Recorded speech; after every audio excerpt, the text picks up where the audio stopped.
이항분포는 무엇이냐라고 보면 정의가 처음에 설명이 되어 있는데 많이 길게 설명이 되어 있어요. 그러니까 이항분포는요, 사건 A가 일어날 확률을 P, 일어나지 않을 확률을 Q라고 하고 n번의 독립시행에서 A가 일어나는 횟수를 확률 변수 X라고 하면 확률이 이렇게 나오고 그것을 표로 표현한 것을 이항분포라고 합니다 라는 거거든. 그러니까 쉽게 표현해서 이항분포는 뭐냐 하면 독립시행의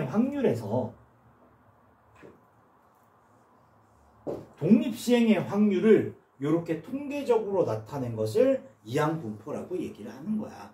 독립시행의 확률이 뭔지는 대충은 기억이 나죠. 그죠? 그러니까 막 n번 중에 한 번도 성공 못했어. 성공의 확률, 실패의 확률 막 이렇게 나온 거란 말이야. 그런데 이렇게 표를 쓰다 보니까 이렇게 확률 자체가 독립시행의 확률로 표현되는 것을 이항분포라고 하는데 얘가 무슨 특징이 있길래 따로 이렇게 개념이 만들어졌냐면 이걸로 통계잖아. 평균과 분산과 표준 편차를 내야 되잖아. 그러니까 이거 평균 낼 때 막 곱하면 되게 좀 끔찍하지. 근데 이렇게 안 곱해도 가능하더래.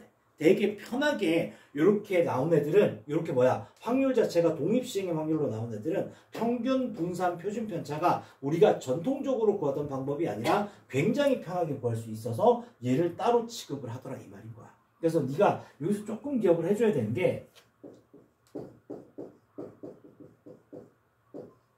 독립시행의 확률인 거야. 지금 우리가 독립시행을 확률을 좀 한 지가 조금 됐지. 그리고 바로 넘어와서 좀 그렇긴 한데 이게 뭐냐 하면 시행을 몇 번을 하더라도 확률이 변하지 않아. 예를 들어 주사위를 던졌는데 짝수가 나올 확률 뭐 이런 거란 말이야. 그러면 예를 들어서 너의 감을 되살리기 위해서 10번을 주사위를 던졌는데 짝수가 5번 나올 확률을 구하라는 거야. 그러면 주사위를 한 번 던졌을 때 짝수가 나올 확률은 얼마지?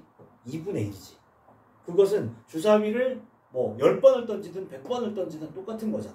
맞지? 그러면 이 10번 중에서 짝수가 5번 나와야 돼. 성공의 횟수가 5번이 되면 돼. 그 다음에 성공의 확률이 2분의 1이니까 2분의 1의 5제곱에 실패의 확률은 얼마? 또 2분의 1이지. 실패 5번 한다. 이런 식으로 썼던 게 독립시행의 확률이었던 거야. 근데 요거를 표에다가 이렇게 쓰게 되는 걸 이항분포라고 얘기를 한다는 거야.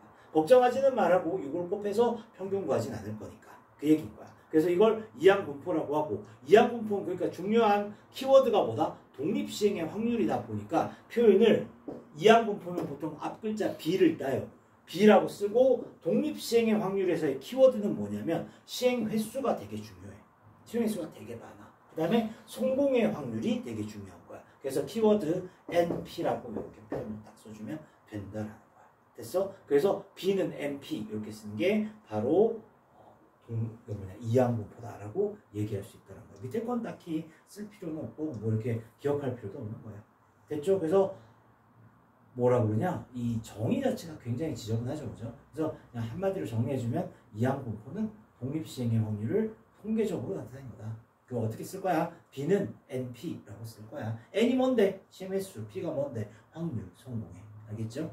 이 정도라고 볼 수 있다라는 겁니다. 그러면 이게 이항분포가 요즘은 유형 1번, 2번처럼 이제 평균 들어가기 전에 확률에 관한 문제가 진짜 많이 나오기 때문에 의외로 여기는 유형 1번이 훨씬 더 중요하다라고 볼 수 있는 거거든. 그러면 나랑 같이 1106번을 한번 보면서 얘기를 해봅시다. 1106번을. 자, 1106번을 보게 되면 한 개의 주사위를 4번 던져 4 이하의 눈이 나올 확률의 횟수를 확률 변수 x라고 할 때 x가 1 이하의 값을 구하라. 뭐 이렇게 나와 있지. 자, 그럼 일단은 이걸 표현을 한번 해보자고. 주사위를 몇 번 던졌다? 4번 던졌어. 시행 횟수가 얼마? 4라는 거야. 됐지? 그 다음 주사위를 던졌을 때 4 이하의 눈이 나올 확률은 얼마야? 6분의 4잖아. 그러니까 P는 얼마? 6분의 4니까 3분의 2라고 얘기해 줄 수 있는 거겠지. 그치? 그런데 문제가 이걸 B로 표현하는 게 아니라 B로 표현하면 NP니까 4,3분의 2잖아. 이건 필요 없고 문제가 뭐하라고? 확률을 구하라는 얘기인 거야. 어떤 확률을? x가 1 이하래. 무슨 뜻이냐면 성공의 횟수가 한 번 이하가 되는 걸 알아보는 거야. 여기서 x가 바로 뭐다? 성공의 횟수라는 거야. 그러면 성공의 횟수가 한 번 이하라는 얘기는 한 번 성공하거나 성공 한 번도 못하거나 이 얘기인 거지. 그러면 4번의 시행 중에서 한 번만 성공하는 거야. 그럼 성공의 확률이 얼마였지? 3분의 2였지. 3분의 2의 1제곱에 나머지는 다 실패하라는 얘기잖아. 이렇게 쓸 수 있는 거 맞지? 또는 플러스, 자 성공을 몇 번 하라고? 빵번 할 수도 있어요. 4, C, 0에 그럼 3분의 2의 0제곱이고 나머지는 다 실패하라. 이게 바로 확률이었다라는 거. 그래서 요거가 계산한 게 최종적인 답입니다. 그래서 분모는 81분의 4, 2, 8 이렇게 되는 거야. 플러스 분모는 81분의 뭐야? 1이라. 그래서 81분의 9라고 약분해주면 9분의 1이 정답이 된다라는 거죠. 자, 그러면 우리 그런 거 비슷한 계산을 좀 한번 해보도록 합시다. 뭐가 딱 좋을까? 뭘 딱 좋을까? 비슷한 느낌이 드는 것이 일단 1105번 한번 해봅시다. 1105번. 1105번. B를 보고 해석만 해주시면 돼요. 여기는 오히려 유형 1번 부분에 조금 신경 써서 나갈 거야. 내가 뒷부분은 오히려 더 쉬워요.